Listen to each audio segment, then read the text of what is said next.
අපේ YouTube channel එක වල හැමෝම සාදරයෙන් පිළිගන්නවා.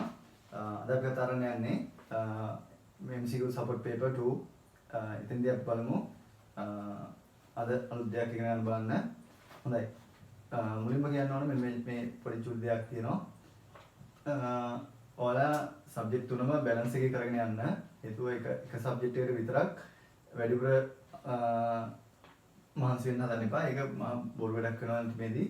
සබ්ජෙක්ට් තුනම හොඳට කම්ප්ලීට් කරගෙන තමයි ඔයාලා හොඳ රිසල්ට් එකක් දාන්න වෙන්නේ. මෙතුව එක සබ්ජෙක්ට් එකක් විතරක් කරන්න නෙවෙයි. ඒ නිසා තමයි මම මේ පේපර් සිස්ටම් එක හදන්නේ. සතියකට MCQ 10ක් පිළිගන්නේ. ඔයාලා හිතුවෙන් දුරට ලොකු ප්‍රමාණයක්. මේකෙන් ලොකු දේවල් ප්‍රමාණයක් ඔයා ඉගෙන ගන්නවා. ඒ වගේම ඔයාලා සාමාන්‍යයෙන් කරගෙන යන වැඩපිළිවෙලක් තියෙනවා. ඒ වැඩපිළිවෙලට අමතර දෙයක් විදිහට තමයි මේක තියෙන්නේ. එතනොත් ඔයාලා දෙයක් ඉගෙන ගන්නවා. මෙතනොත් දෙයක් ඉගෙන ගන්න. ඒක තමයි වෙන්න ඕන. හොඳයි. බලමු පළවෙනි එකේ තියෙන බාන ජලීය සෝඩියම් හයිඩ්‍රොක්සයිඩ් සමග ප්‍රතික්‍රියා නොවන්නේ කියලා අහන්නේ. දැන් ඔයාලට හිතේ බලන්න මෙන්න මෙහෙම දෙයක් තියෙනවා. මුලින්ම මම කියන්නම්. ලෝහ ඔක්සයිඩ් සාමාන්‍යයෙන් බාෂ්මිකයි, අලෝහ ඔක්සයිඩ් සාමාන්‍යයෙන් ආම්ලිකයි, අලෝහ ඔක්සයිඩ් ආම්ලිකයි, ලෝහ ඔක්සයිඩ් බාෂ්මිකයි. හරි. දැන් මෙතෙන්දී පොටෑසියම් ඔක්සයිඩ් කියන්නේ ලෝහ ඔක්සයිඩයක් නිසා බාෂ්මිකයි, සෝඩියම් හයිඩ්‍රොක්සයිඩ් උත් බාෂ්මිකයි, භස්ම ප්‍රතික්‍රියා කරන්නේ නැහැ. ඒක හරි. ඔයාලට හිතේ පළවෙනි උත්තරේ තමයි උත්තරේ වෙන්නේ කියලා නැහැ වැරදි.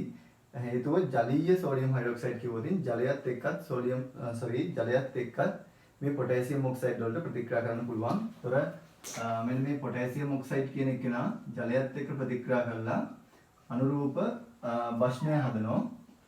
එතකොට සෝඩියම් හයිඩ්‍රොක්සයිඩ් නැත ජලය හරි කවන්නේ පොටෑසියම් හයිඩ්‍රොක්සයිඩ් එක්ක ප්‍රතික්‍රියා කරනවා නම් අපිට උත්තරයක් විදිහට ගන්න බෑ. ඊළඟ එකේ තියෙන බලන්න සල්ෆර් ට්‍රයිऑක්සයිඩ් කියන එක. ඒතර බලන්න සෝඩියම් හයිඩ්‍රොක්සයිඩ් වලට කිසි ප්‍රශ්නයක් නැහැ. SO3 එක ප්‍රතික්‍රියා කරන්න පුළුවන්. ඒකට හේතුව මෙයා භස්මයක් සල්ෆර් ට්‍රයිऑක්සයිඩ් කියලා කියන්නේ අම්ලය. ඒතර ආම්ලික ඔක්සයිඩයක් අලෝහ ඔක්සයිඩ් ආම්ලිකයි කියවනේ.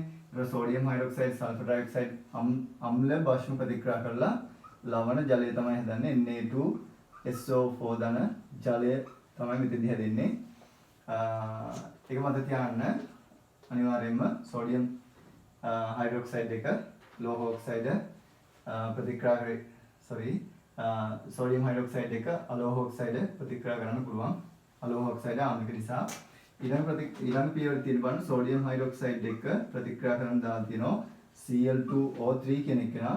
Cl2O3 කියලා කියන්නේ ආයෙත් ක්ලෝරින් කියන්නේ අලෝහයක්. ඒතර අලෝහ ඔක්සයිඩ් කියන කට්ටිය ආම්ලිකයි සාමාන්‍යයෙන්. ඒතර මෙතෙන්දී අම්ලයයි භස්මයයි ප්‍රතික්‍රියා කරලා ලවණයයි ජලය තමයි හදන්නේ. ඒතර NaClO2 එක ජලය හැදෙනවා මෙතෙන්දී.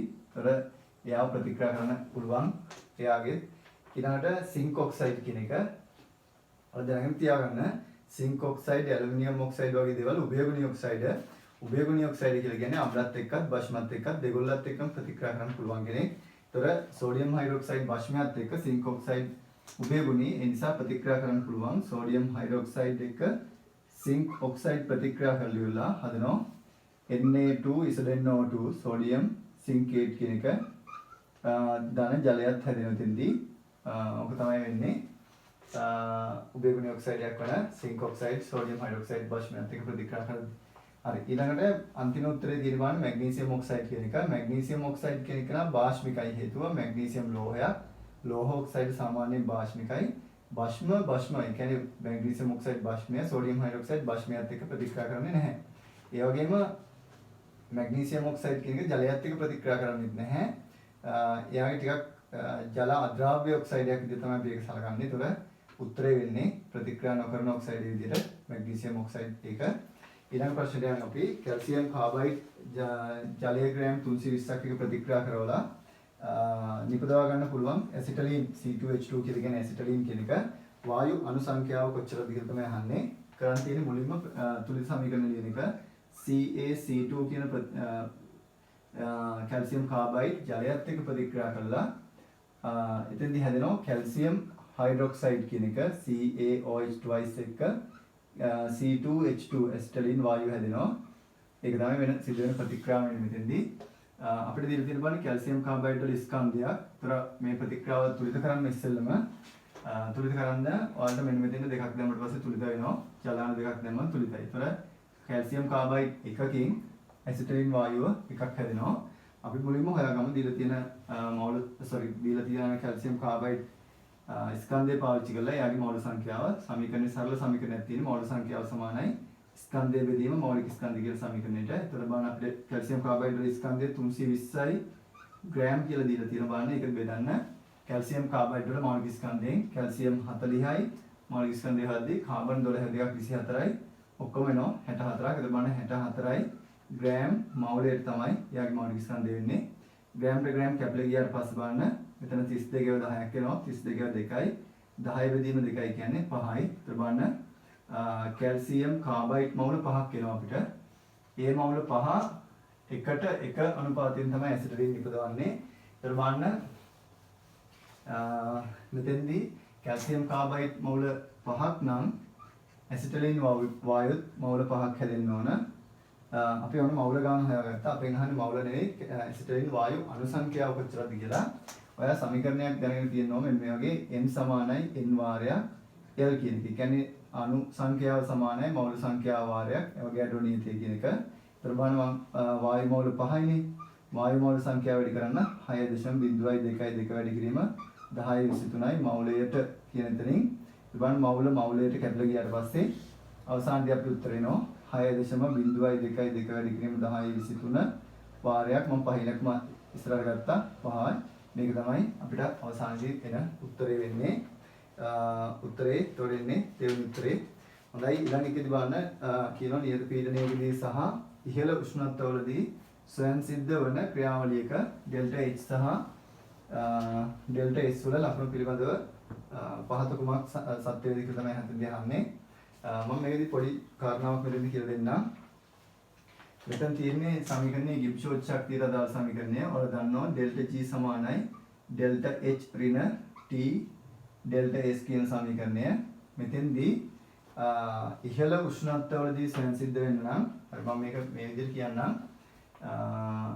සාමාන්‍යයෙන් අපි දන්නවා ඩෙල්ටා G වලට ඍණාගයක් ආවොත් තමයි ස්වයන් සිද්ධයි කියලා අපි සලකන්නේ. ඒ වගේම ඩෙල්ටා G වලට ධනාගයක් ආවොත් ඒ ප්‍රතික්‍රියාව ස්වයන් සිද්ධ වෙන්නේ නැහැ කියලා අපි සලකනවා. ඒ වගේම ඩෙල්ටා G බිඳුවක් වුණොත් මේ ප්‍රතික්‍රියාව සමතුලිත ප්‍රතික්‍රියාවක් විදිහට තමයි අපි සලකන්නේ. එතකොට මේකේ අවස්ථා 4කට අපිට එන්න පුළුවන්. මම ඒ 4 කෙටියෙන් කියන්නම් මෙන්න මේ විදිහට. ඒතර ඔයාලා හිතන්න ඩෙල්ටා G සමානයි ඩෙල්ටා H ඍණ T ඩෙල්ටා S කියලා. මේක මම පොඩි ප්‍රස්තාවයකට එන්නම් මෙන්න මේ වගේ.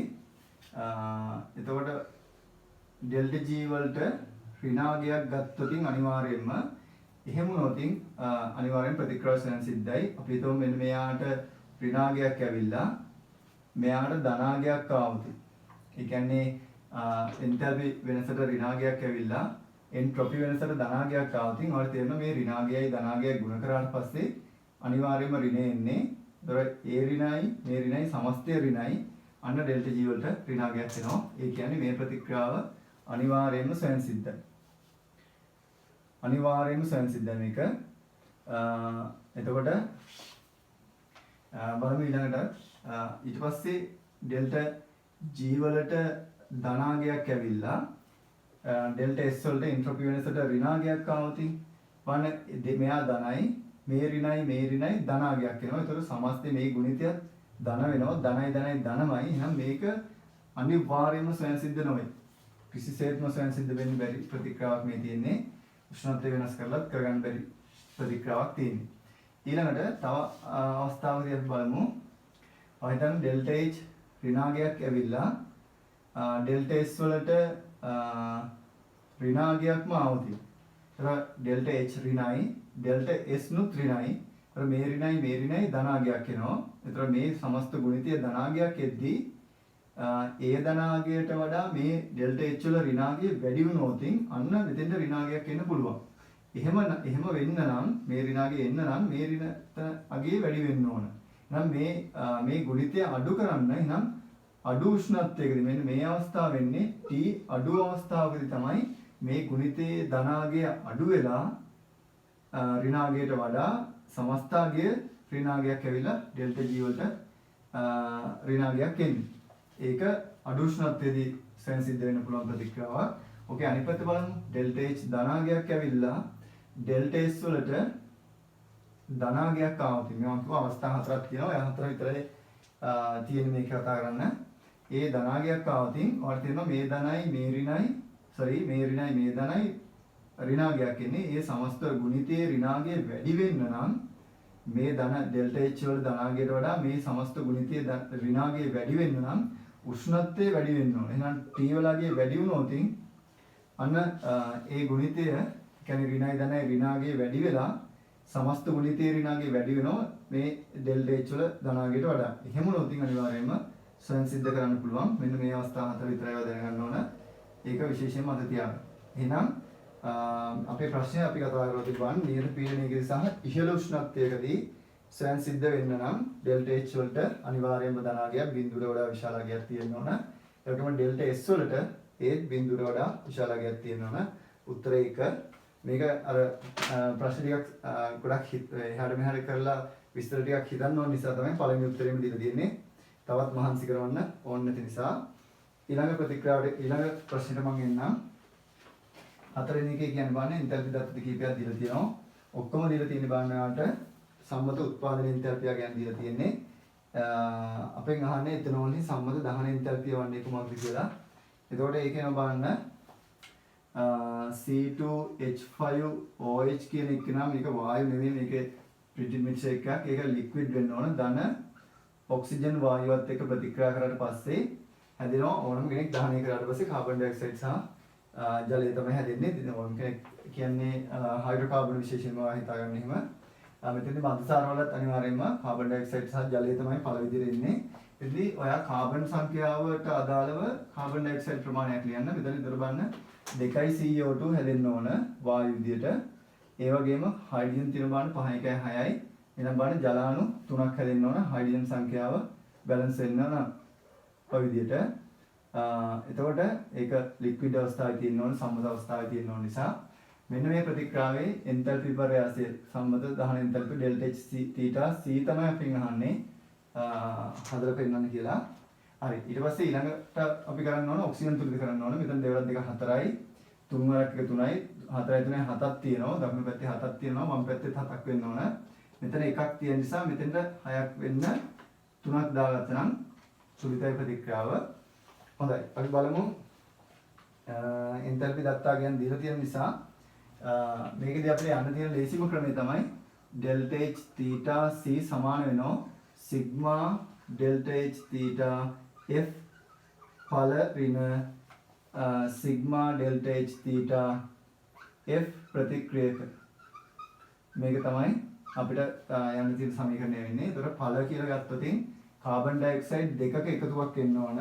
ඒ වගේම ජලයේ ජලාණු 3ක එන්තල්පි විපර්යාස එකතුවක් එන්න ඕන.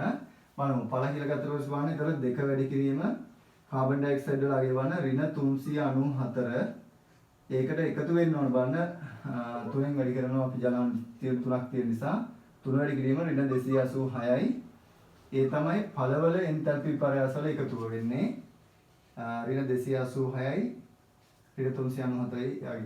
ඊපස්සේ අඩු කරන්න එතන බලන්න ප්‍රතික්‍රියකයේ විදිහට තියෙන C2H5OH විතරයි. එයාගේ බලන්න අපිට අගයන් දීලා තියෙන බලන්න ඍණ 1367යි කියලා. ආයි වෙන කවුරුත් ඵලයක් නැහැ. ඔක්සිජන් වල සම්මත උත්පාදන එන්තල්පි 0යි කියලා අගයක් ලියන්න අවශ්‍ය වෙන්නේ නැහැ. ඒක තේරුමක් නැති වැඩක් නේ. එතකොට මේ ටික සුළු කරාට පස්සේ අපිට උත්තරයක් එනවා. ආසන්න වශයෙන් හරි ඍණ 281 මේක මොනවද හැටියට ඍණ පොඩි මිස්ටේක් එකක් තියෙන මේකේ ඍණ 281කට ආසන්න උත්තරයක් එන්න ඕනේ. ඒතර තුන්වෙනි උත්තරේ තමයි මේකට ගන්න වෙන්නේ. 280ක් 81ක් 79ක් වගේ අගයක් එනවා. අපි මේ කිලෝ ජූල් මවුලයට කියන එක ගමු. පොඩි ප්‍රින්ටින් මිස්ටේක් එකක් තියෙනවා. සුළු කරාට පස්සේ ඔයාලට උත්තරේ ආසන්න උත්තරේ මම දෙන්නම්. තුන්වෙනි උත්තරේ තමයි අපිට ගන්න වෙන්නේ. හරි. ඊළඟ එක කියලා බලන්නේ ස්කන්ධය ග්‍රෑම් 40ක් වූ අසංශුද්ධ හුණුගල් නියදයක් වැඩිපුර තනක ආම්ලයක දී කළ විට සම්මත උෂ්ණත්වයේදී හා පීඩනයේදී කාබන් ඩයොක්සයිඩ් වායුව 4.48යි ඝන ඩෙසිමීටරයක පරිමාවක් ලැබුණලු. අපෙන් අහන්නේ කැල්සියම් කාබනේට් වල ස්කන්ධ ප්‍රතිශතය තමයි අහන්නේ. බලමු. මෙතන කියනවා ඔන්න කැල්සියම් කාබනේට් නියඳියක් තියෙනවලු. ඒ කැල්සියම් කාබනේට් නියඳිය 100%ක්ම සංශුද්ධ නැහැ. ඒතකොට තව වෙන දේවල් තියෙන්න පුළුවන්. ඒ වුණාට මේ මුළු ස්කන්ධය අපිට දීලා තියෙනවා ග්‍රෑම් 40යි කියලා. ඒතකොට මෙයාව වැඩිපුර තනක ආම්ලයක දිය කරලා තියෙනවා. ඒතකොට වැඩිපුර තනක ආම්ලයක දිය කරනවා කියලා කියන එක හයිඩ්‍රොක්ලොරික් දාම් ප්‍රශ්නයක් නෑ. ඒතර බලන්න ප්‍රතික්‍රියා කරලා. ඒතර බලන්න මේක කැල්සියම් කාබනේට් හයිඩ්‍රොක්ලොරික් එක ප්‍රතික්‍රියා කරලා කැල්සියම් ක්ලෝරයිඩ් එක්ක ජලය ඒ වගේම කාබන් ඩයොක්සයිඩ් වායුව හදනවා. ඊට පස්සේ අපි මේක මුලින්ම තුලිත කරගන්න ඕන. තුලිත කරගන්න මෙතෙන්ට දෙකක් දැම්මම තුලිතයි. ඒතර ඔයාලට පේනවා කැල්සියම් කාබනේට් එකකට කාබන් ඩයොක්සයිඩ් එකක් හැදෙන්න ඕන. දැන් අපිට දීලා තියෙන බාන්නේ කැල්සියම් කාබනේට් හයිඩ්‍රොක්ලොරික් අම්ලයත් එක්ක ප්‍රතික්‍රියා කරලා පස්සේ මට හයිඩ්‍රොක්ලොරික් අම්ලය කියලා දීලා නැහැ. වැඩිපුර තනක අම්ලයක් කියලා දීලා තියෙන්නේ. ඒතර එකක් දාලා හදා ගන්න පුළුවන් කිසි ප්‍රශ්නයක් නැහැ ඒක. කාබන් ඩයොක්සයිඩ් වායුව 4.48යි ඝන ඩෙසිමීටර් ලැබිලා තියෙනවා වායු පරිමාවක් විදිහට. මේකේ තියෙන විශේෂම දේ මේක කාබන් ඩයොක්සයිඩ් වායුව පරිපූර්ණ වායුවක් විදිහට අපිට සලකන්න වෙනවා අනිවාර්යයෙන්ම. ඒ වගේම අපිට දීලා තියෙනවානේ සම්මත උෂ්ණත්ව පීඩනයේදී තමයි මේ වැඩේ කරලා තියෙන්නේ කියලා වායු පරිමාණ එකතු කරලා තියෙන්නේ කියලා. එතකොට ඕනම පරිපූර්ණ වායුවක සම්මත උෂ්ණත්ව පීඩනයේදී මෞලික පරිමාව, ඒ කියන්නේ මෞල එකක පරිමාව 22.4යි ටන් ඩෙසිමීටර වලින් කියලා මතක තියෙන්න ඕන. එතකොට මෙතෙන්දී අපිට ඇවිල්ලා තියෙන කාබන් ඩයොක්සයිඩ් මෞල ගාන හොයාගන්න පුළුවන්. මේ පරිමාව 22.4න් බෙදන්න තියෙන්නේ. එතකොට සමීකරණයකට ගියොත් බලන්න මෞලික පරිමාව එන්නේ පරිමාව බෙදන්න මෞල සංඛ්‍යාවෙන්. එහෙම ගන්නත් පුළුවන් n වලින් ගන්න ගියොත්. එතකොට මෞලික පරිමාව 22.4යි ඝන ඩෙසිමීටර් මෞලයට. ඒතර බලන්න පරිමාව අපිට දීලා තියෙන බලන්න 4.48යි ඝන ඩෙසිමීටර් කියලා බෙදන්න මෞල සංඛ්‍යාවෙන්. ඒතර අපිට මෙහා ඝන ඩෙසිමීටර් වලට ඝන ඩෙසිමීටර් කැපලා ගියාට පස්සේ අපිට මේක ලේසියෙන් සුළු වෙන තමයි දීලා තියෙන්නේ බලන්න. 224 ඒවා 0.1ක් තියෙනවා. ඒ බලන්න 448යි කියලා කියන්නේ 0.02ක් එතන තියෙන්නේ. ඒ බලන්න n උක්ත කරාට පස්සේ බලන්න 0.2 බෙදීම 1යි කියලා ඉන්නේ උත්තරේ 0.2යි මවුල්. මේ තමයි අවසානයේ අපේ උත්තරයක් එන්නේ. එතකොට කාබන් ඩයොක්සයිඩ් මවුල ඇවිල්ලා තියෙනවා 0.2ක් මවුල වලින්. කාබන් ඩයොක්සයිඩ් මවුල 0.2යි. ඒතර බලන්න කාබන් ඩයොක්සයිඩ් වලට කැල්සියම් කාබනේට් මවුල අනුපාතය එහෙම නැත්නම් ස්ටොයිකියෝමිතිය වෙන්නේ එකට එක නිසා. ඒතර කෙලින්ම කැල්සියම් කාබනේට් මවුල ගානක් 0.2යි මවුල වෙන්න ඕන. ඊට පස්සේ ඒක ස්ටොයිකියෝමිතියෙන් තමයි මේක හොයාගත්තේ. එහෙමනම් අපි කැල්සියම් කාබනේට් මවුල ගාන හොයාගත්තා නම් එයාගේ මෞලික ස්කන්ධයත් පාවිච්චි කරලා එයාගේ ස්කන්ධය හොයාගමු. සමීකරණයක් අපි දන්නවා n සමානයි m බෙදීම ස්කන්ධය බෙදීම මෞලික ස්කන්ධය කියලා. එතනින් මම m උක්ත කරගන්නම්. ඉබානේ m සමාන වෙන මෞල සංඛ්‍යාව 0.2යි. ඒ වගේම මෞලික ස්කන්ධය වෙනවා කැල්සියම් 40යි. මේවා නම් පොඩි දේවල්. කාබන් 12යි, ඔක්සිජන් 16 කැල්සියම් කාබනේට් වලදී 48ක් එනවා. ඒතර මුළු ස්කන්ධය 100ක් වෙනවා. ඒ කියන්නේ 100යි ග්‍රෑම් මෞලයට තමයි මෞලික ස්කන්ධය වෙන කැල්සියම් කාබනේට් වල මෞලයට කැපිලා ගියාට පස්සේ මෙතන බලන්න උත්තරේ ඉන්නේ ග්‍රෑම් 20ක් කියලා. ඔන්න කැල්සියම් කාබනේට් වල ස්කන්ධය අපි හොයාගත්තා.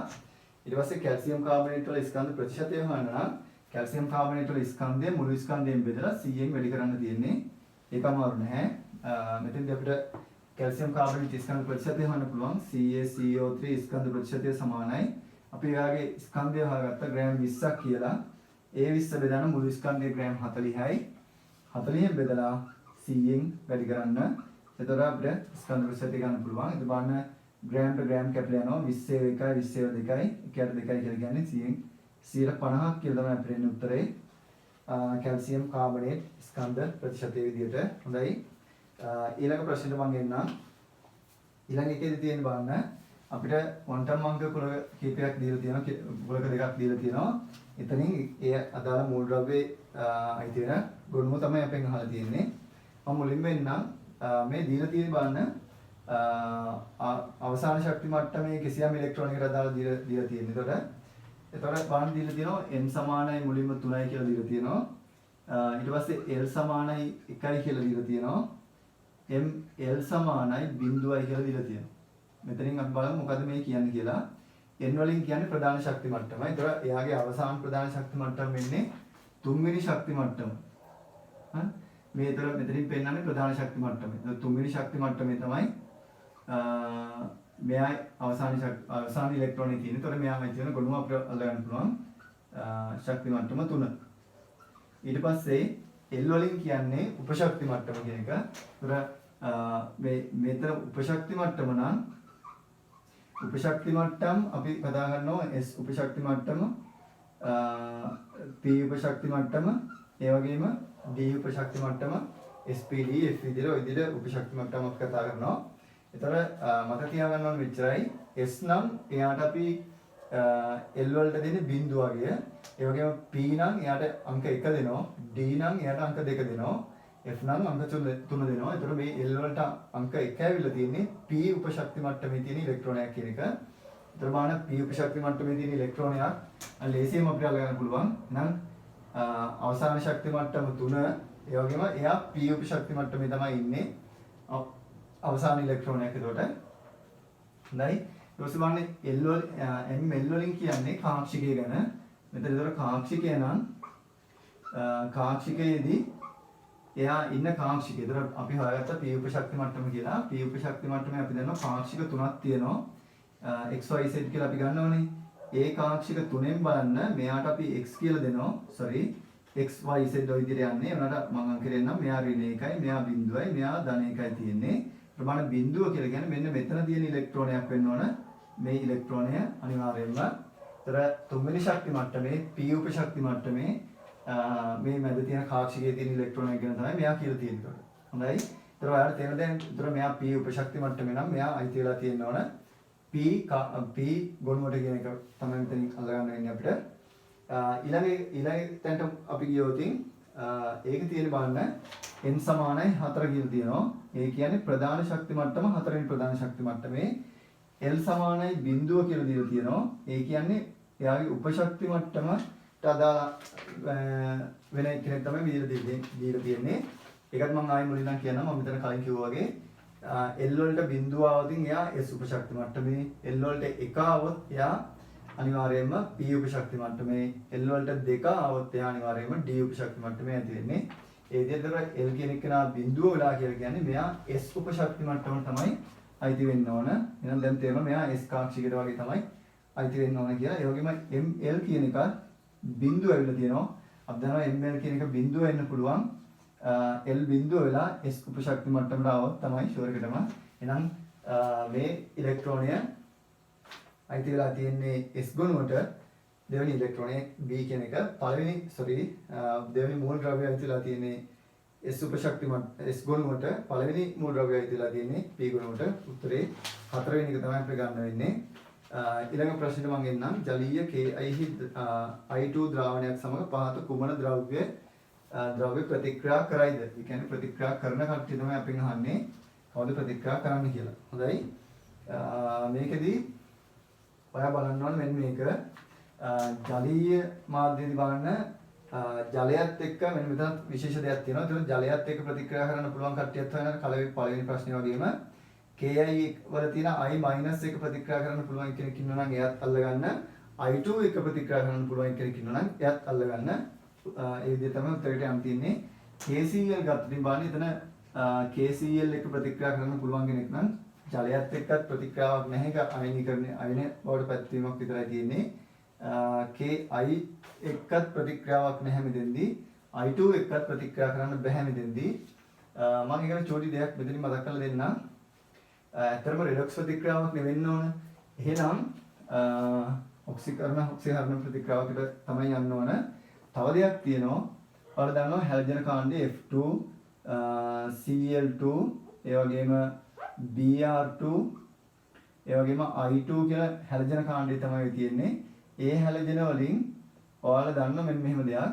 ඉහළ හැලජනයකට පුළුවන් පහළ හැලජන අයනයක් විස්ථාපනය කරන්න. ඒක මම මෙතනින් පෙන්නලා දෙන්නම් මෙහෙම. බ්‍රෝමින් පළවෙනි එක ප්‍රතික්‍රියා කරන්න කවුරුවත් බෑ. මම ඒකට හේතුවක් කියලා දෙන්නම්. මෙතන බලන්න තියෙන Cl- එක්ක I2 ප්‍රතික්‍රියා කරවන්න ගියොත් I2ට වඩා Cl- නෙමෙයි ප්‍රතික්‍රියා. ඒ කියන්නේ එයාගේ ක්‍රියාකාරීත්වය වැඩි නැහැ. ඒ නිසා මේ ප්‍රතික්‍රියාව වෙන්නේ නැහැ. හැබැයි ඔකේ අනිත් පැත්ත මම දෙවෙනි උත්තරේ දෙන්නම්. Br2 එක්ක I- තියෙනවනේ ද්‍රාවණේ. Ki වලින් I- හැදෙනවා. ඒතර එතනින් හැදෙන I- වලට පුළුවන් Br2 එක ප්‍රතික්‍රියා කරලා Br2 කියන එක ඔක්සිහරණය වෙනවා Br- වලට I- ඔක්සිකරණය වෙනවා I2 වලට. ඒතර බලන්න මෙන්න මේක ඔක්සිකරණය වීම. එතකොට මේක ඔක්සිහරණය වීමක් තියෙන්නේ. ඒක වෙන්න පුළුවන් ප්‍රතික්‍රියාවක් තමයි. ඔන්න ඔය විදිහට තමයි තියෙන්නේ. ඒකේ අනිත් පැත්ත කරන්න බෑ. ඒ කියන්නේ මේ හැලජන කාණ්ඩේ ඉහළ හැලජන අණුවකට පුළුවන් පහළ හැලජන අයනයක් විස්ථාපනය කරන්න. ඉහළ හැලජන අණුවකට පුළුවන් පහළ හැලජන අයනයක් විස්ථාපනය කරන්න. ඔය විදිහට ඒ කියන්නේ රෙඩොක්ස් ප්‍රතික්‍රියාවක් සිදු කරන්න පුළුවන්. ඒක අනිත් පැත්ත ඉම්පොසිබල්. ඒ කියන්නේ වෙන්න බෑ. ඒ කියන්නේ පහළ හැලජනේ අණුවකට බෑ ඉහළ හැලජන අයනයක් විස්ථාපනය කරන්න. ඒක තමයි එතනින් දැනගන්න ඕන ඔයා. ඊට පස්සේ KBRO3- කියන එක නා බලන්න BRO3- එතන KBr කියන එකෙන් හැදෙන්නේ KBRO3 වලින් හැදෙන්නේ K+ අයනයත් එක්ක BRO3 ඍණ අයනය කියන එක. ඒතර මෙන්න මෙයාගෙදි අපිට රෙඩොක්ස් ප්‍රතික්‍රියාවක් බලන්න පුළුවන්. එයාට පුළුවන් ඔක්සි හරණය වෙන BRO3- BR- වලට ඔක්සි හරණය වෙන්න පුළුවන්. ඒ වෙද්දී ඔක්සිකරණය වෙන්න පුළුවන් එක්කෙනෙක් මේ ද්‍රාවණයේ තියෙනවා I- කියන එක. බලන්න BRO3- එක්ක I- ප්‍රතික්‍රියා කරොතින් මෙයා BRO3- කියන එක නා BR- වලට ඔක්සිහරණය වෙනවා. ඒ වෙද්දී I- I2 වලට ඔක්සිකරණය වෙනවා.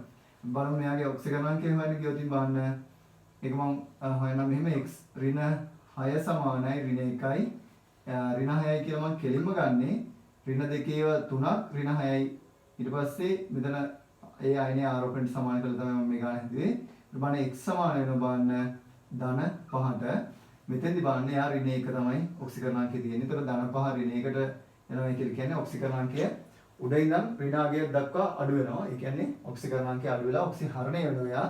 අනිත් පැත්තෙන් I- කියන එක නා ඍණ 1 ඉඳන් බිඳුව දක්වා මෙතෙන්දී ඔක්සිකරණාංකය බිඳුවයි බිඳුව දක්වා ඔක්සිකරණාංකය වැඩි වෙනවා. එතන මේක ඍණ 1 බිඳුව දක්වා ඔක්සිකරණය මේක බලන්න ධන 5 ඉඳන් ඍණ 1 දක්වා ඔක්සිහරණය තියෙන්නේ. එතනත් ප්‍රතික්‍රියාවක් වෙන්න පුළුවන්. උත්තර BC හරි. අන්තිම උත්තරේ තියෙන බලන්න අර සෝඩියම් ඔක්සයිඩ් කියන එක. සෝඩියම් ඔක්සයිඩ් කියලා කියන්නේ එතකොට බාෂ්මික ඔක්සයිඩයක්. සාමාන්‍යයෙන් එතකොට අලෝහ ඔක්සයිඩ් ආම්ලිකයි කියලා මතක තියාගන්න. ලෝහ ඔක්සයිඩ් බාෂ්මිකයි කියලා මතක තියාගන්න. එතකොට සෝඩියම් ඔක්සයිඩ් වලට පුළුවන් ජලයත් එක්ක ප්‍රතික්‍රියා කරන්න. Na2O ජලයත් එක්ක ප්‍රතික්‍රියා කළා සෝඩියම් හයිඩ්‍රොක්සයිඩ් ශාරීය ද්‍රාවණය හදනවා. ඒතකොට ඒකත් ප්‍රතික්‍රියාවක් විදිහට ගන්න පුළුවන්. BCD තුනම හරි. උත්තරේ 5. පළවෙනි එක KCl විතරක් ප්‍රතික්‍රියා කරන්නේ නැහැ උතෙන්දී. හරි ඒක එච්චරයි. ඊට පස්සේ අපි බලමු 8 වෙනි ප්‍රශ්නේ මොකක්ද තියෙන්නේ කියලා. ඒකේ තියෙනවා C2F2 අණුව ගැන.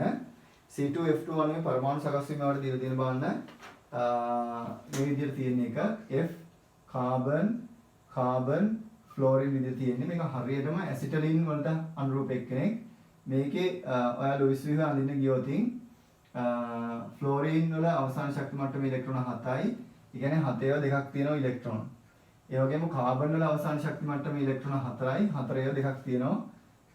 එයාගේ ඔක්කොම ඉලෙක්ට්‍රෝන එතකොට එන බලන්න 4 2 8යි 4 2 14යි 14යි 8යි කියලා කියන්නේ ඉලෙක්ට්‍රෝන 22ක් වෙනවා ඔක්කොම. ඒතර ඔක්කොම ඉලෙක්ට්‍රෝන යුග්ම වලට හරවන්න ඉලෙක්ට්‍රෝන යුග්ම එනවා බලන්න 22 බෙදීම 2යි කියලා කියන්නේ ඉලෙක්ට්‍රෝන යුග්ම 11ක් තියෙනවා. මේ තියෙන ඉලෙක්ට්‍රෝන යුග්ම සංඛ්‍යාව. ඒතර ඒ ඉලෙක්ට්‍රෝන යුග්ම ටිකෙන් මෙන්න මේ බන්ධන විදිහට අපි ඔක්කොම මාක් කරලා ඉවරයි. ඉලෙක්ට්‍රෝන යුග්ම 3ක් මාක් කරලා ඉවරයි. තව එතකොට 8ක් ඉතුරුයි. ඒ ඉලෙක්ට්‍රෝන යුග්ම 8 අපි මුලින්ම දෙන්නේ විද්‍යුත් ඍණතාවය වැඩි පරමාණුවට මේ තියෙන සෙට් එකෙන්. ඒතර බලන්න ෆ්ලෝරින් තමයි දැන්ට විද්‍යුත් ඍණතාවය වැඩිම වෙන්නේ. එයාගේ අෂ්ටකයේ පිරෙනකන් ওই විදිහට ඉලෙක්ට්‍රෝන යුග්ම 3ක් වන්න දුන්නා. තවත් ඉතුරුයිනේ. අපි මෙයාටත් දෙන්න පුළුවන්. ඒතර බලන්න දැන් බලන්න මෙතන ඉලෙක්ට්‍රෝන යුග්ම 3යි මෙතන 3යි මෙතන 3යි 9ක් මාක් කරලා තියෙනවා. ඔක්කොම ඉලෙක්ට්‍රෝන යුග්ම 11ක් එන්න ඕනේ. ඒතර බලන්න මම මෙන්න මෙයාට යුග්ම එකක් දෙන්නම් 10යි. ඊළඟ යුග්මය අපි මෙයාටම දෙමු. ඔන්න ඉලෙක්ට්‍රෝන යුග්ම ටික මාක් කරලා ඉවර කරා. ඊළඟට කරන් තියෙන විධිමත් ආරෝපණය හොයන්න තියෙන එක විධිමත් ආරෝපණය හොයද්දි කරන්නේ මම මේ ලුයිස් විහාන්ලෙන් පොඩ්ඩක් මතක් කරලා දෙනවා ඔයාලට. විධිමත් ආරෝපණය හොයද්දි කරන්නේ කිසියම් දැන් මෙන්න මේ ව්‍යුහය නම් මේ ව්‍යුහයේ එක පරමාණුවක දැන්ට අපි සංයුක්ත කවචයේ ඉලෙක්ට්‍රෝන තමයි මාක් කරන්නේ. ඒ සංයුක්ත කවචයේ තියෙන ඉලෙක්ට්‍රෝන සංඛ්‍යාව කීයද කියලා හොයාගන්න. ඒක එයාගේ ඇත්තටම අවර්තවකයේ තියෙන පරමාණුවේ තියෙන ඉලෙක්ට්‍රෝන සංඛ්‍යාවත් එක්ක සංසන්දනය කරන්න. එතකොට ඒ ඇත්තටම තියෙනවා අගයට වඩා අඩුයිද වැඩිද වෙනස් වෙලා නැද්ද කියලා එක තමයි විධිමත් ආරෝපණයෙන් අපි චෙක් කරන්නේ. ඒතර බලන්න එයාගේ අවසාන ශක්ති මට්ටමේ ඉලෙක්ට්‍රෝන සංඛ්‍යාව වැඩි වෙලා නම් එයා ඉලෙක්ට්‍රෝන පිටින් අරගෙන ඉලෙක්ට්‍රෝන ගත්තොත් ඍණ බවට පත් වෙනවනේ. ඉලෙක්ට්‍රෝන ගත්තු ගාන අනුව එයාට ඍණාගයක් එනවා ඊට පස්සේ. එහෙම නැත්නම් ඒ ඇත්තටම තියෙන්න ඕනේ ඉලෙක්ට්‍රෝන ගානට වඩා මේ ව්‍යුහයක එන ඉලෙක්ට්‍රෝන ගාන අඩු වෙලා නම් එයා ඉලෙක්ට්‍රෝන පිට කරලා. එහෙනම් ඉලෙක්ට්‍රෝන පිට කරවොත් එයාට ධන ආරෝපණයක් එන්න ඕන. ඉලෙක්ට්‍රෝන කීයක් පිට කරනවද ඊට අදාළ ධන ආරෝපණයක් තමයි එන්න ඕන. ඉලෙක්ට්‍රෝන ගාන වෙනස් වෙලා නැත්නම් ඒ කියන්නේ ඇත්තටම තියෙන්න ඕන ගානක් දැන් තියෙන ගානක් වෙනස් වෙලා නැත්නම් එතකොට එයාට එහෙම විශේෂ විධිමත් ආරෝපණයක් එන්නේ නැහැ. බලමු අපි මේකේ කොහොමද එන්නේ කියලා. එතකොට ෆ්ලෝරින් ඉන්නේ 17 වෙනි කාණ්ඩය නිසා එයාගේ අවසාන ශක්ති මට්ටමේ ඉලෙක්ට්‍රෝන 7ක් තියෙන්න ඕන. මෙතනින් 1 2 3 4 5 6යි. මෙන්න මෙතන බන්ධනයේ තියෙන ඕන ඉලෙක්ට්‍රෝන යුග්ම එකක්. ඒ ඉලෙක්ට්‍රෝන යුග්ම එකෙන් යුග්ම ඉලෙක්ට්‍රෝන යුග්මෙන් තියෙන ඉලෙක්ට්‍රෝන දෙකෙන් එකක් කාබන්ට එකක් ෆ්ලෝරින්ට. ඒතර බලන්න මෙයාගේ ඔක්කොම ඉලෙක්ට්‍රෝන 7ම තියෙනවා. ඒතර එයාගේ විධිමත් ආරෝපණය වෙනස් වෙලා නැහැ. අනිත් පැත්තෙන් බලන්න ෆ්ලෝරින් මෙයාගෙත් ඒ විදිහමයි 1 2 3 4 5 6 මේකයි 7යි. ඉලෙක්ට්‍රෝන සංඛ්‍යාව වෙනස් වෙලා නැහැ සංයුක්ත කවචය. ඒතර ඒ කියන්නේ ආරෝපණයක් විශේෂයෙන් නැහැ. හැබැයි මේ කාබන් බලමු 1 2 3 4 5 6යි.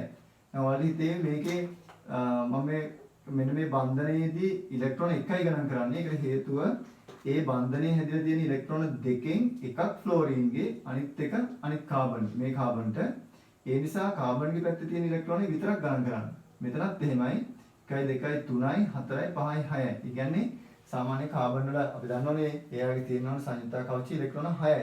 සෝරි 4යි. 4යි දැන් 6ක් තියෙනවා. ඒ කියන්නේ ඉලෙක්ට්‍රෝන දෙකක් අරගෙන එයාට ඍණ දෙකක විධිමත් ආරෝපණයක් එන්න ඕන. අනිත් පැත්තට කාබන් ටික තිබාන ඉලෙක්ට්‍රෝන 1යි 2යි තියෙන්නේ. ඉලෙක්ට්‍රෝන 4ක් තියෙන්න ඕන එක දැන් දෙකෙන්නේ 2යි. ඒ කියන්නේ ඉලෙක්ට්‍රෝන දෙකක් පිට කරලා එයා. එහෙනම් ධන දෙකක එයාට ආරෝපණයක් ඇවිල්ලා තියෙන්න ඕන.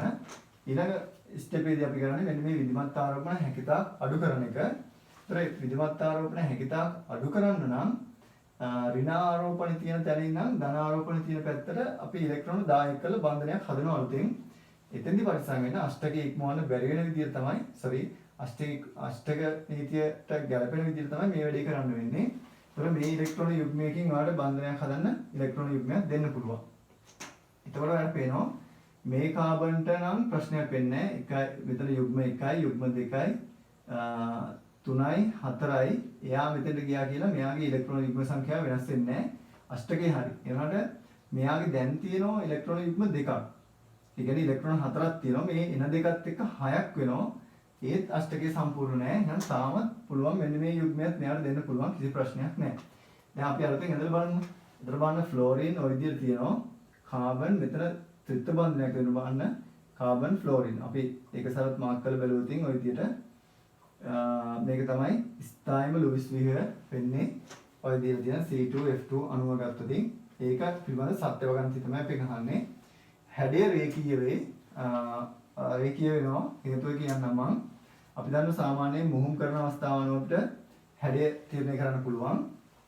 නැත්නම් එයාගේ බන්ධන ව්‍යාප්තිය තීරණය කරන්න පුළුවන්. බලන්න මේ එහෙම නැත්නම් මෙච්චර කරන් තියෙන්නේ කාබන් වටේට විකර්ෂණ ඒකක දෙකයි තියෙන්නේ. මේ ඒක බන්ධනයක් තියෙනවා. මේ පැත්තේ ත්‍රිත්ව බන්ධනයක් තියෙනවා. ඒක ත්‍රිත්ව බන්ධනයත් අපි සලකන්නේ විකර්ෂණ ඒකක එකක් විදියට. ඒතර විකර්ෂණ ඒකක 1යි මෙතන 1යි විකර්ෂණ ඒකක 2 නම් හැඩය රේඛීයයි.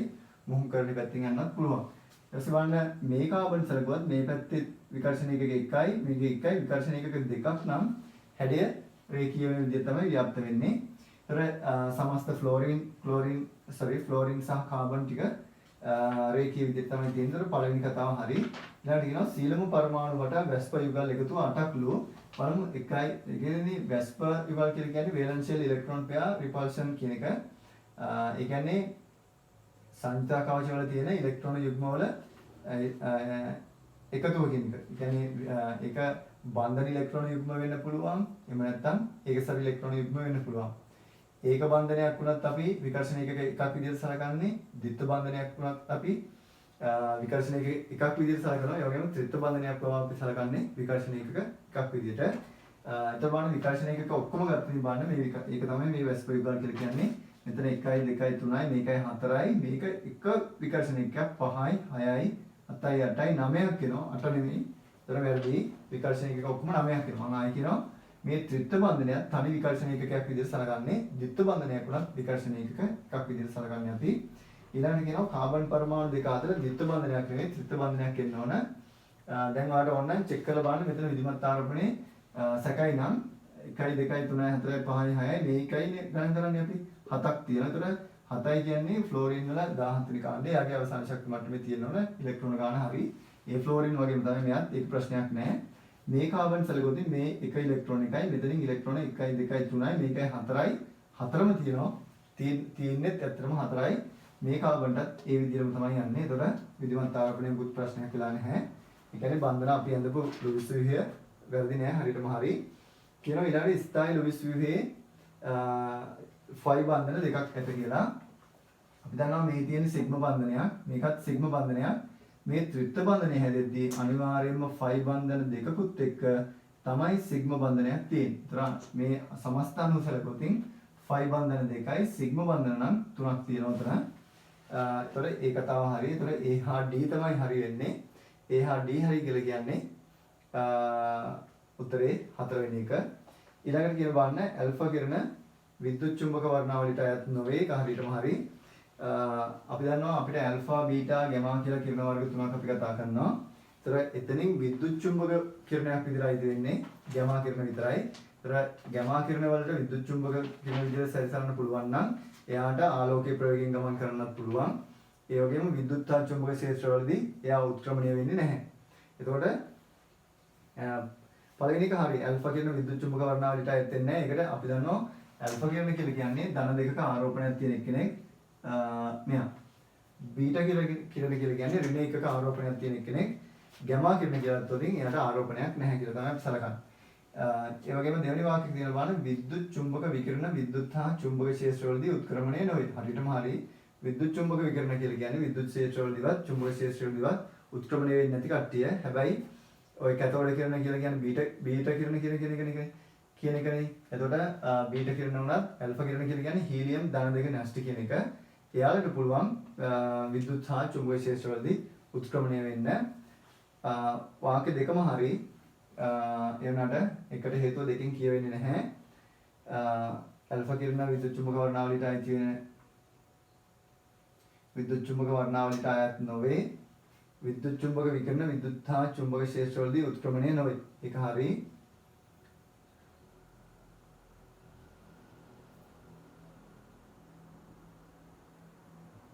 එතනදී වාක්‍ය දෙකක් එයා වෙන වෙනම කියන්නේ වෙන වෙනම සත්‍යයි කියලා තමයි අපිට ගන්න වෙන්නේ. 10 වෙනි ප්‍රශ්නෙට එන්නම් මම.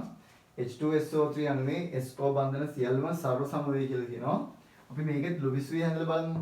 ලුයිස් ව්‍යුහය හඳින්න ගියොත් බලන්න මේකේ තියෙන බලන්න H2SO3 නිසා hydrogen oxygen sulphur oxygen hydrogen විදිහට තමයි මේකේ සැකිල්ල එන්නේ. අපි බලමු මේක ලුයිස් ව්‍යුහය හඳින්න කොහොමද කියලා. එක එක පරමාණු වල සංයුක්ත කවච වල ඉලෙක්ට්‍රෝන සංඛ්‍යාව මුලින්ම හොයාගන්න. ඒතකොට මේකේ කරන තියෙන බලන්න හයිඩ්‍රජන් 1යි හයිඩ්‍රජන් ඒ වගේ දෙකක් තියෙනවා. ඒතකොට බලන්න මුළු ඉලෙක්ට්‍රෝන සංඛ්‍යාව අපි හොයාගෙන යන්නේ 1 වැඩි කිරීම 2 ධන ඔක්සිජන් බලන්න අවසාන ශක්ති මට්ටමේ ඉලෙක්ට්‍රෝන 6යි 6 ඒවා 3ක් තියෙනවා. ඒ වගේම සල්ෆර් වලත් අවසාන ශක්ති මට්ටමේ ඉලෙක්ට්‍රෝන 6ක් තියෙනවා. හේතුව මේ 16 වෙනි කාණ්ඩයට අයිති වෙන නිසා. එතන බලන්න ඔක්කොම එනවා බලන්න ඔක්කොම ඉලෙක්ට්‍රෝන 26ක් එනවා එතන. ඊළඟට කරන් තියෙන්නේ මෙන්න මේ ඉලෙක්ට්‍රෝන යුග්ම හොයාගන්න එක. ඒතර 26 බෙදීම 2යි කියන්නේ ඉලෙක්ට්‍රෝන යුග්ම 13ක් කියන එක. ඉලෙක්ට්‍රෝන යුග්ම 13ක් තියෙනවා. 13න් අපි දැනට මෙන්න මේ බන්ධන විදියට යුග්ම 5ක් මාක් කරලා ඉවරයි. ඊට පස්සේ තව යුග්ම 8ක් විතරයි. ඒ යුග්ම 8 අපි පවරන්න යන්නේ විද්‍යුත් ඍණතාවය වැඩිම පරමාණුවට. ඒතර මුලින්ම විද්‍යුත් ඍණතාවය වැඩිම පරමාණුව හොයාගන්න ඕන. ඒක තමයි ඔක්සිජන් වෙන්නේ. ඒතර ඔක්සිජන් මේ පරමාණු වලට අපි දීගෙන යන්න පුළුවන් අෂ්ටකයට ගැලපෙන විදියට. එයාට යුග්ම 3ක් දුන්නා. මෙයාටත් තව යුග්ම 2ක් දෙන්න පුළුවන්. මෙයාටත් තව 2ක් දෙන්න පුළුවන්. එතකොට අපි යුග්ම 3යි 4යි 5යි 6යි 7යි තවත් එකක් ඉතුරුයි. ඒක සල්ෆර් දෙන්න. දැන් ගණන් කරලා බලන්න. 1යි 2යි 3යි 4යි 5යි 6යි 7යි 8යි 9යි 10යි 11යි 12යි 13 හරි. යුග්ම ඉලෙක්ට්‍රෝන යුග්ම ටික අපි පවර්ලා ඉවරයි. ඊළඟ ස්ටෙප් එකේදී අපි කරන්නේ විධිමත් ආරෝපණය හොයන එක. දැන් පොඩි අයිඩියා එකක් තියෙනවා. දැන් මම කලින් ප්‍රශ්නෙත් කිව්වා විධිමත් ආරෝපණය හොයන හැටි කොහොමද කියලා. චෙක් කරන්න යාගේ ඇත්තටම තියෙන ඉලෙක්ට්‍රෝන සංඛ්‍යාවයි දැන් තියෙන ඉලෙක්ට්‍රෝන සංඛ්‍යාවයි ඒ අතර වෙනස අඩුද වැඩිද වෙනස් වෙලා නැද්ද කියලා බලලා විධිමත් ආරෝපණය චෙක් කරන්න තියෙන්නේ. මම කියන්නම් මේ බන්ධනයෙන් තියෙන ඉලෙක්ට්‍රෝන එකක් ගණන් කරන්න පුළුවන්. 1යි 2යි 3යි 4යි 5යි 6යි. ඒතර යාගේ වෙනස් වෙලා නැහැ. මෙයාගෙත් බලන්න 1යි 2යි 3යි 4යි මේකෙන් 1යි 5යි මේකෙන් 6යි. ඒතර ඉලෙක්ට්‍රෝන යුග්ම වෙනස් වෙලා නැහැ. හැබැයි මේ ඔක්සිජන් බලන්න 1යි 2යි 3යි 4යි 5යි 6යි මේ බන්ධනයෙන් ඉලෙක්ට්‍රෝන එකක් අපි කවුන්ට් කරනවා. ඒතර ඉලෙක්ට්‍රෝන 7ක් එනවා. යාට ඍණ එකක් එනවා. ඔකේ මේ සල්ෆර් බලන්න 1යි 2යි 3යි 4යි 5ක් එන්නේ. යාට ඉලෙක්ට්‍රෝන එකක් අඩු වෙලා ධන එකක් එතන එනවා. හරි. ඔය විදිහට විධිමත් ආරෝපණය අපිට ආවා. හයිඩ්‍රජන් ගැන චෙක් කරන්න දෙයක් නැහැ යාගේ. ඊට පස්සේ බලන්න මෙන්න මේ ඍණ තියෙන තැන ඉඳන් අපිට බන්ධනයක් දාන්න පුළුවන් සල්ෆර් තියෙන තැනට. ඒතර බලන්න හයිඩ්‍රජන් ඔක්සිජන් ඊළඟට එන බලන්න සල්ෆර් ද්විත්ව බන්ධනයේ ඔක්සිජන් ඔය විදිහට ඒක සරයක් මෙතන තියෙනවා. ඔක්සිජන් හයිඩ්‍රජන් තව තමයි ලුයිස් වෙන්නේ H2SO3 වල. මේක අපේ හැඩයට ගියොත් බලන්න සල්ෆර් වටේට තියෙන බලන්න ඔක්කොම විකර්ෂණ ඒකක 4ක්. මේ ඒක සරයක් විකර්ෂණ ඒකකයක් ඒක බන්ධන දෙකක් තියෙනවා ද්විත්ව බන්ධනයක් තියෙනවා. ඔක්කොම විකර්ෂණ ඒකක 4යි. විකර්ෂණ ඒකක 4ක් නම් එයා ව්‍යාප්ත වෙන්නේ චතුස්තලීය විදිහට. හැබැයි මේ විකර්ෂණ ඒකක 4න් බලන්න සල්ෆර් මෙතන එයාට තියෙනවා ඒක සර එකක්. ඒ ඒක සර එක නිසා මෙන්න OH ගෲප් එකක් බලන්න. ඊට පස්සේ මෙතන ඔක්සිජන් පරමාණුව ආයෙත් OH කාණ්ඩයක්. ඔයාලට පේනතර බලන්න ඒක සර එකයි විකර්ෂණ ඒකක 3ක් තියෙනවා බන්ධන ඉලෙක්ට්‍රෝන යුග්ම විදියට මේ හැඩය වෙන්න ඕන පිරමිඩාකාර හැඩය කියන එක. ඒතර දෙවෙනි කාරණාව හරි පළවෙනි බලමු බන්ධන සියල්ලම සර්ව සම වේ කියලා කියනවා. ඒක මෙන්න මේ විදිහට තමයි ඒක හිතන්න වෙන්නේ. ඔයා මෙතනින් හයිඩ්‍රජන් පරමාණු දෙක අයින් කරවතින් ඔයාලට පුළුවන් මෙන්න මෙතෙන්ට අර ඍණාරෝපණය දෙන්න ඉලෙක්ට්‍රෝන එක එක වැඩි වෙන නිසා. ඔය විදිහට. එහෙම වුණොත් මෙන්න මෙයාට පුළුවන් සම්ප්‍රයුක්ත ව්‍යුහ හදන්න. ඒ සම්ප්‍රයුක්ත ව්‍යුහ හරහා තමයි මෙයා අර බන්ධනවල දිග එක සමානයි කියලා පෙන්වන්න තියෙන්නේ. බලන්න මෙන්න මේ ද්විත්ව බන්ධනයේ පයින්න පුළුවන් තැන් තුනක් තියෙනවා. මෙතනත් පුළුවන් මෙතනත් පුළුවන්. ඒකට මම එක සම්ප්‍රයුක්ත ව්‍යුහයක් මේ පැත්තට ගන්නම්. ඔක්සිජන් මෙතන ද්විත්ව බන්ධනයේ මාක් කරලා සල්ෆර් මෙතෙන්ට ගමු අපි ඍණාරෝපණය. එතන මෙයා ඍණ එකයි. ඊට පස්සේ බලන්න මෙතන ආයෙත් අර විදිහටම ඍණාරෝපණය තියෙනවා. ඒ එක ලුයිස් ව්‍යුහයක් සම්ප්‍රයුක්ත ව්‍යුහයක් මේ තව එකක්. ඊට පස්සේ ද්විත්ව බන්ධනයේ මෙතන දාලා අපිට ලියන්න පුළුවන් ඔක්සිජන් මෙතන ඍණ එක ඒ විදිහටම තියෙන. එතකොට සල්ෆර් ඔක්සිජන් මෙතනත් ඍණ එක තියෙනවා. මෙතන ද්විත්ව බන්ධනය දාලා ඔයාලට ලියන්න පුළුවන් ඔය විදිහට. එතකොට ඔයාලට පේනවා මෙන්න මේ ෆයි බන්ධනය කියන එක බලන්න තැන් තුනක ව්‍යාප්ත වෙනවා. ඒතර සම්ප්‍රයුක්ත ව්‍යුහ තුනක් තමයි මේ විදිහට මම ඇන්දේ. සම්ප්‍රයුක්ත මොහොම අදින්න ගියොත් බලන්න සල්ෆර් අපි මුලින්ම අර සිග්මා බන්ධන වෙනස් කරන්නේ නැහැ. ඒ විදිහටම අපි ඔක්සිජන් ඇඳ ගන්නවා. ඒ වගේම ඔක්සිජන් මැත්තේ තියෙන ඒකසර දෙක හැමතිස්සෙම තියෙන ඒකසර දෙක ඔය විදිහට මාක් කරගන්න ඕන. ඊට පස්සේ අර ෆයි බන්ධනේ හැදෙන ෆයි බන්ධනේ අපි මෙන්න මේ වගේ විදිහට කඩේලකින් මාක් කරනවා. ඒතර ඔයාලට තේරෙන්න ඕනේ හැමතිස්සෙම මෙන්න මේ විදිහට තමයි තියෙන්නේ. ඒතර සම්ප්‍රයුක්ත මුහුම කියලා කියන්නේ ඒකට ගැළපෙන ඒ කියන්නේ වඩාත්ම ගැළපෙන ලුයිස් ව්‍යුහය තමයි ලුයිස් ව්‍යුහය එකතුව විදිහට ගත්තත් කමක් නැහැ. වඩාත්ම ගැළපෙන ව්‍යුහය තමයි ඒකට ගන්න වෙන්නේ. එතකොට මේ හැම බන්ධනයක්ම සමාන වෙන්න ඕන. මේක අපි කොටුව රහනක් දාලා ඍණ දෙක කියලා ලියනවා. වැඩි හොඳයි. මේක තමයි වෙන්නේ. ඒතර සර්ව සම බන්ධන තියෙන්නේ අනිවාර්යයෙන්ම SO බන්ධන ටික. ඒ වගේම පිරමිඩාකාර හැඩයක් වෙනවා. අපි කලින් කතා කරා. හොඳයි මේ තමයි අද පේපර් එකේ විස්තර සාකච්ඡා කරේ අපි. තවත් මේ වගේ වීඩියෝ එකකින් අපි හම්බ වෙමු ආයෙසරයක්. all the best.